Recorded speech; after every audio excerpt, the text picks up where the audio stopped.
Drake's POV. Lahat kami ay walang nagawa sa kagustuhan ni Senyorita. Kami lang ang nag-iisip ng masama, habang ang laman ng utak niya ay wala lang. Habang hinihilot ko ang kanyang tiyan, ay nakatulog na siya. Mamaya ko na lang siguro siya gigisingin para kumain. Dahan-dahan akong lumabas sa kanyang kwarto. Inilabas ko ng telepono na ibinigay ni Gob at agad ko siyang tinawagan. Mabuti at sinagot naman niya to agad. Drake, kamustang dalaga ko? Agad na tanong niya. Dalaga daw? Pero kung ituring ay baby damulag naman. Gob, tulog na po si Senyorita pero hindi pa kumain. Hayaan mo na lang siya matulog. Magigising din pag gutom na. Please, samahan mo siya kung gusto niya kumain pagkagising. Sige po, Gob. Nagpasalamat si Gob at pinatay ko na ang telepono. Pumunta ako sa dati kong kwarto at kinuha kong aking kumot at mga unan. Dinala ko to sa kwarto ni Senyorita at sa sahig na ako nahiga. Maaga pa lang naman kaya kinalikot ko muna ang aking telepono hanggang sa nalobat ito. Bumangon ako at inilagay ang charger. Pagtingin ko kay Senyorita ay gumalaw na to at kinakapa ang kanyang kama. Drake? Tawag ni Agatha at mabilis akong lumapit. Senyorita. Sagot ko na inayos ang kanyang nagulong buhok para makita ako. Bumagay talaga sa mukha niya ang medyo wavy niyang buhok. Gutom na ako. Mahinang sambit niya. Sige, Senyorita, iinit ko lang yung pagkain mo. Sabi ko na mabilis umalis sa kanyang kwarto. Mabuti at 2 oras lang siyang natulog. Pinainit ko niyang kanyang pagkain at pagkatapos inilagay ko sa isang tray. Kumakain pala ng pagkain na pang mahirap ang amo namin. Napangiti ako dahil itlog lang na maalat na may kamatis, isang pork chop na inilagay na gulay. Hindi kayo sasakit ulit ang kanyang tiyan sa itlog na maalat? Mas masarap pa ang kinain namin ng mga kasambahay kanina dahil lechon na manok. Kundi lang iniwalay ni nanay ang pagkain niya, ay baka akalain kong sa akin ipapakain. Pagdating ko sa kanyang kwarto, ay nakaupo na to sa kanyang kama. Dahan-dahan ko nilapag ang tray at agad ni Agatha na kinuha ang red eggs para balatan. Pinanood ko siya kung paano kumain. Kahit yung mantika ng itlog na maalat ay hindi niya sinayang. Hindi niya kinain ng kanyang pork chop na yun pa man din ang masarap. Senyorita, bakit hindi mo kinain ng karne? Matigas eh. Kung gusto mo, kainin mo na lang. Bukas ko na lang kakainin, Senyorita. Busog pa din ako. Sagot ko na dinala na ang tray sa kusina. Ang tira niyang pagkain inilagay ko sa Tupperware. Kakainin ko na lang bukas para agahan ko. Bumalik na ako sa kanyang kwarto at napakamot ako sa aking ulo. Dahil ang aking kumot at 2 unan ay nasa higaan na niya. Dito ka matutulog sa kama ko. Sabi niya na seryoso. Wala na akong nagawa pa kundi humiga sa tabi ni Agatha. Binuksan niya ang malaking TV at pumili ng pelikula. Mabuti at Tagalog ang kanyang pinili dahil sigurado may hirapan ako. Ang hindi lang maganda ay horror ang kanyang pinili. Matatakotin pa man din ako dahil sa amin naniniwala kami sa tikbalang at mga kapre. Nagtalukbong ako at narinig ko mahina niyang pagtawa. Drake, natatakot ka ba? Bulong niya na agad nilang hinila ang kumot. Senyorita, natutulog na ako. Sabi ko pero nilaksan niya ang TV. Dinig na dinig ko ang nakakatakot na musika na kanyang pinapanood kahit nakapikit ako. Tawang-tawa siya habang hinihilang aking kumot. Habang naghihilahan kami, ay nagbukas ang pintuan at si Gob ito na nakangiting pinanonood kami. Para na kayong magkapatid. Sabi niya at natigilan si Senyorita. Mabilis siyang umalis sa kama at yumakap. Mabilis lang pala na maalis ang kanyang tampo. Pati si Gob ay nakahiga na rin at 3 na kaming nanonood. Habang nanonood kami, ay hindi ako mapakali dahil natatakot ako. Habang sila mag-ama, ay tutok na tutok sa kanilang pinapanood. Nang hindi ko na makayanan, itinakpan ko ng aking tenga at pinikit ang aking mga mata hanggang sa nakatulog na ako. Nagising na lang akong parang may mabigat na bagay sa aking mukha. Pagmulat ko ay ang mapuputing paa ni Senyorita. Dahan-dahan ko tong inalis. Hindi ko na alam kung anong oras umalis si Gob kagabi. Kinumutan ko siya at umalis na sa kanyang malaking kama. Kumuha ko ng damit at pinasok ko ang kanyang banyo. Sobrang ganda ng banyo niya, pambabae talaga. Kahit na paano ay di ko naranasan ang buhay ng mayaman. Sa bahay, tabot aking gamit dito, may shower na at pwede pang timplahan kung gusto mo na maligamgam. Pagkatapos kong maligo, ay lumabas na ako sa kanyang kwarto at pumunta sa kusina. Pagdating ko'y tumutulong na naghahanda si inay. "O anak, ang aga mo namang nagising. Halika dito, ano gusto mong inumin? Nagkakape ka na ba? May hot chocolate kung gusto mo." "Kape na lang, Nay, pero mas maraming gatas." Sagot ko. Habang gumagawa si inay ng aking kape, ay kinuha ko to sa fridge na tira ni Senyorita. Kumuha na din ako ng mainit na kanin at umupo na ako. "Anak, hindi ba kinain ni Senyorita ang pork chop?" Tanong ni inay at nilapag ang aking kape. "Hindi po, inay, matigas daw po." "Sayang naman po kung itapon ko, kaya kakainin ko na lang." Sagot ko na ipinatong sa mainit na kanin at nilagyan ko na rin ng kape. "Bakit mo nilagyan ng kape ang kanin mo?" Tanong ng isa nilang kasambahay. "Nasanay na po kasi akong sinasabaw ang kanin ko sa kape." Sagot ko at nag-umpisa ng kumain. "Ang gwapo ng anak mo, Rosenda. Pero ang weird." Dinig ko na sambit niya. "Ganyan talaga sa amin. Kahit nga ako ginagawa ko din yan." Sagot naman ni inay. Habang kumakain ako'y maraming tinanong si inay at kinamusta ang kanyang senyorita. Pati si inay ay tawang-tawa nang nasabi ko tungkol sa aming pinanonood. Pagkatapos kong kumain, ay binigay sa akin ang pagkain ng kanilang mga aso. Pakakainin ko daw sila, kaya lumabas na ako sa bahay at pumunta sa likuran ng bahay. May 2 aso na nakakulong. Naglagay ako ng kanilang pagkain at umalis na agad ako dahil baka hanapin ako ni Senyorita. Ibinalik ko niya sa lagay ng pagkain ng aso ang malalaking bag at naghugas ng aking kamay. Mabilis akong lumakad at halos patakbo na ako. Nang makarating ako sa harapan ng kanyang kwarto, ay agad ko itong binuksan. Nakahiga pa rin siya pero gising na. "Saan ka nagpunta?" Nakasimangot na tanong niya. "Kumain ng agahan at pinakain ko yung mga aso." Sagot ko naman, pero nakasimangot pa rin siya. "Sa susunod, gisingin mo ako para sabay tayong kumain ng agahan." "Paano ang daddy mo? Di naman siya nagigising pag Sabado at Linggo." Sagot niya na bumangon na. "Mula ngayon, ay gusto kong gumising na nasa tabi pa rin kita. Naiintindihan mo?" Masungit niyang tanong. Hindi ata magandang gising ni Agatha dahil sa lubong ang kanyang kilay at nagdadamog. Hindi ko na maintindihan ng senyorita ko na to. Minsan mabait, minsan masungit, at minsan may topak. Nang naligo na siya, ay inayos ko ng kanyang higaan. Pati ang mga damit niya ay isinilansan ko na din. Natapos na siyang naligo at nakatapis lang siya ng tuwalya. Mabilis akong tumalikod at nagkukunwaring may ginagawa. "Halika, samahan mo ako ulit na kumain ng agahan." Sabi niya sabay hinawakan ng aking braso at hinila na papalabas sa kanyang kwarto. "Sa susunod, wag mong ayusin ang kwarto ko. May kasambahay kami nagagawa." "Wala naman po akong gagawin na iba, senyorita." Mahinang sagot ko. "Kung wala ka naman palang gagawin, edi sana sinamahan mo ako naligo."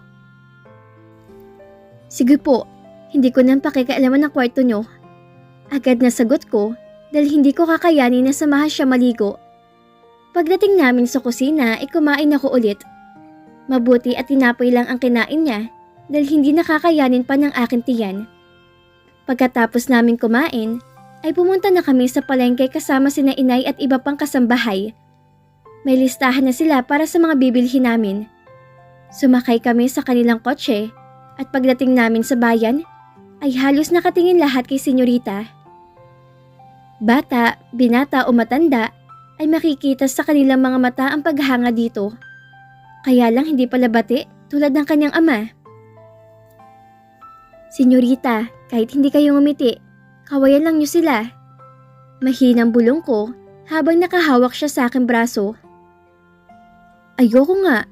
Wala naman akong balak na tumakbo sa politika paglaki ko. Sagot ni Agatha na sinamangutan ang lalaking bumati sa kanya. Anak po kayo ni Gob, senyorita. E di ikaw na yung kumaway kung gusto mo. Malakas sa pagkakasambit niya, kaya yumuko na lang ako.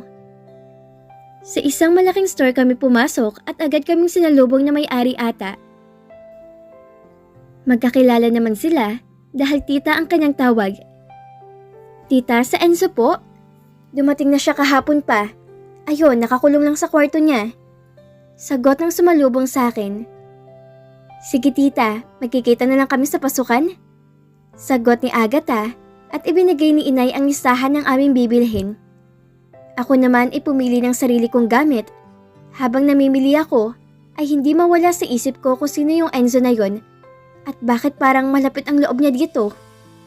Nahihiya naman ako magtanong dahil baka pagtaasan naman niya ako ng boses. Halos 2 oras kami sa loob at bumili na din ng extra si inay na ipamimigay sa mga anak na nagtatrabaho sa hacienda. Mamayang hapon daw nila to i-deliver sa hacienda dahil hindi magkakasya sa sakyan, lalo na at puno kami sa loob. Yung gamit lang namin na 2 aming dinala pabalik sa kanilang bahay. Agatha's POV. Pagkagising ko ay nasa tabi ko pa rin si Drake pero gising na siya. Drake? Mahinang sambit ko. Senyorita, sagot niya na bumangon na. Maliligo na ako, doon ka na muna sa dati mong kwarto maligo. Kung ayaw mo naman sabay na lang tayo sa banyo ko. Nakangiting sambit ko at halos matawa ko na mabilis si Drake na bumangon at lumabas sa aking kwarto. Nakalimutan na niya magdala ng kanyang pamalit. Napangiti na lang akong bumangon na rin at pumasok na sa aking banyo. Mabilis lang ako naligo dahil kailangan kong pumili ng aking damit na babagay ng husto sa akin. First day of school, kaya dapat akong pinakamaganda sa lahat. Isang blouse at jeans na palda ang aking napili, hanggang tuhod lang to, kaya accepted naman sa school.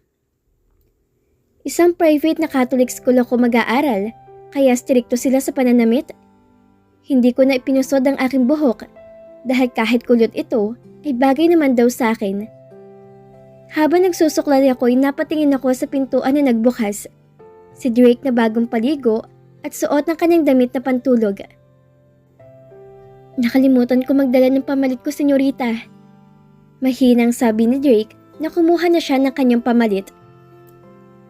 Pumasok siya sa aking banyo at ilang saglit at lumabas na rin. Naka-t-shirt siya ng Spider-Man at nakapantalon. Yumuko ako para hindi maiwasan ng matawa dahil kung batang isip ako, ay matured naman ako sa pananamit. Senyorita, ako na po magbubuhat sa bag niyo. Sabi ni Drake na kinuha ang aking bag sa aking paanan. Talagang pinangangatawan niya na maging alalay ko. Hinayaan ko lang siya. Magaan naman ang aking bag dahil isang notebook lang ang laman. Ang maliit na pitaka ko at isang ballpen. Ang cellphone ko ay nasa bulsa ko naman. Bakit ang laki ng bag mo? Tanong ko sa kanya dahil pwede nang ipasok ang aking bag sa laki nito. Nagpalagay kasi si inay ng pamilit niyo, baka daw pagpawisan kayo at dala ko din po ang sinisinghot niyo kung aatakihin kayo ng iyong asma. Napangiwi ako sa sinabi ni Drake na sisinghot. Parang drug addict naman ako. Inhaler na lang sana, mas magandang pakinggan. Inhaler naman, Drake. Ano ako, drug addict? Inisasambit ko at nauna nang lumabas sa aking kwarto. Narinig ko ang mahina niyang pagtawa kaya napalingon ako, pero yumuko ito. Pumunta kami sa kusina at naghihintay na si Daddy sa amin. Mabilis akong yumakap sa gwapo kong ama. Good morning, baby! Bati niya at hinalikan ako sa aking ulo. Humalik naman ako sa kanyang pisngi at umupo na ako sa tabi niya. Napatingin ako kay Drake na nakatayo pa rin. Drake, sit down, son. Sambit ni Daddy at napatingin ako sa kanya. Son? Dad? Ako lang anak mo. Sabi ko na nakanguso. Baby, lahat ng mga bata dito tinuturing ko na anak. Sagot ni Daddy at mas nagpasimangot ako. Daddy, ako lang yung anak mo. Naiiyak ng sambit ko kaya pinaupo niya ako sa kanyang hita at inalo. Of course, ikaw lang naman yung tinatawag ko na baby. Smile na dyan at papangit ka. Hindi na kita anak kung pangit ang mukha mo. Sabi ni Daddy na may halong pagbibiro kaya umayos ng aking mukha. Kumain na kamit na patingin ako kay Drake na nilagyan niya ng kape ang kanyang kanin na sinangag. Kinuha ko ang aking kutsara at wala nang pasabi na kumatsara ako. Isinubo ko to at ninamnam ang lasa ng kape. Masarap. Pahingin ng kape mo, Drake? Sabi ko na hindi ko na hinintay ang kanyang sagot. Kape na munang inilagay ko at nilagyan ko din ng sinagag. Pati si Daddy ay tinikman na rin at nagustuhan naman niya. It's my first time. Masarap pala? Sabi din ni Daddy na pati siya ay nagsabaw na rin ng kape ni Drake. Naubos namin ang sinangag, pati ang kape ni Drake. Pagkatapos namin kumain ay nagpaalam na ako kay Yaya. Noong elementary ako, ay siya lagi ang aking kasama.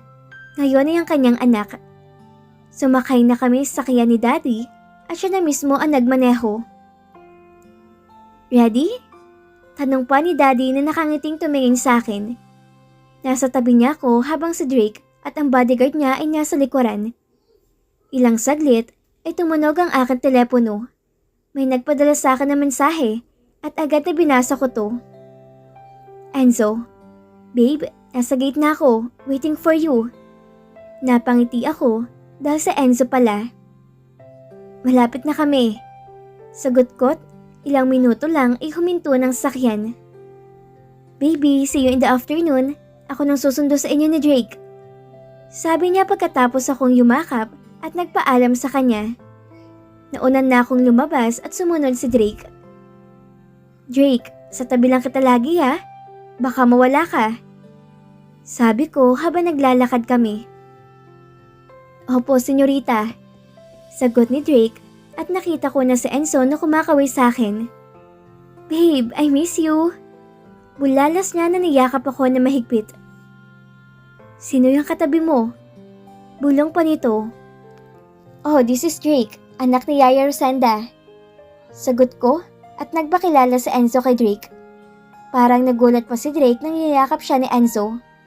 Lumakad na kami at nakaakbay sa akin si Enzo habang si Drake ay nasa tabi ko at nakahawak sa kanyang kamay. I feel so much blessed dahil may dalawang gwapo sa tabi ko.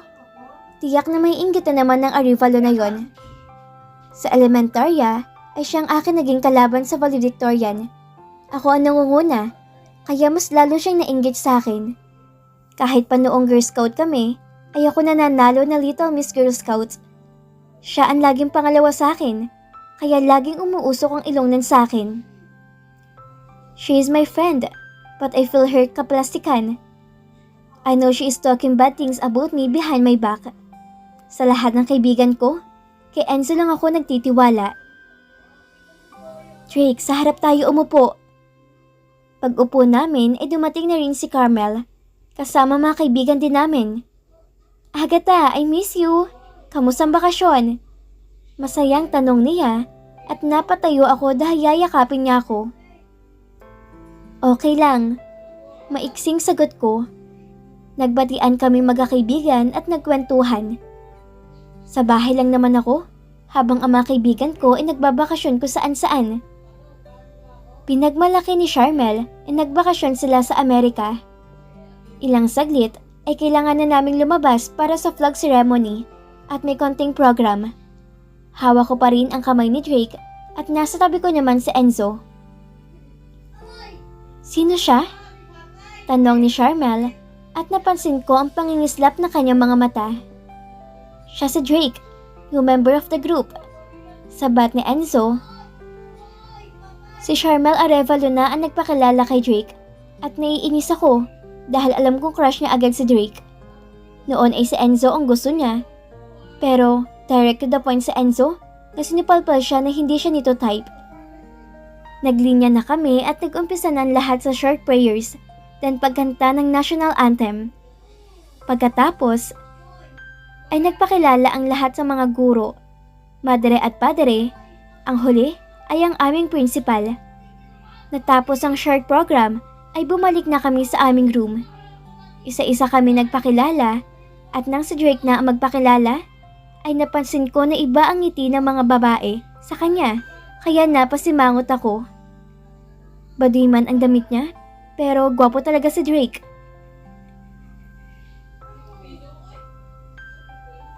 At dito na po nagtatapos ang kabanata ng ating kwento. Muli niyo po akong samahan sa mga susunod na kabanata na ibabahagi ko sa inyo. Maraming salamat po at ingat po tayong lahat.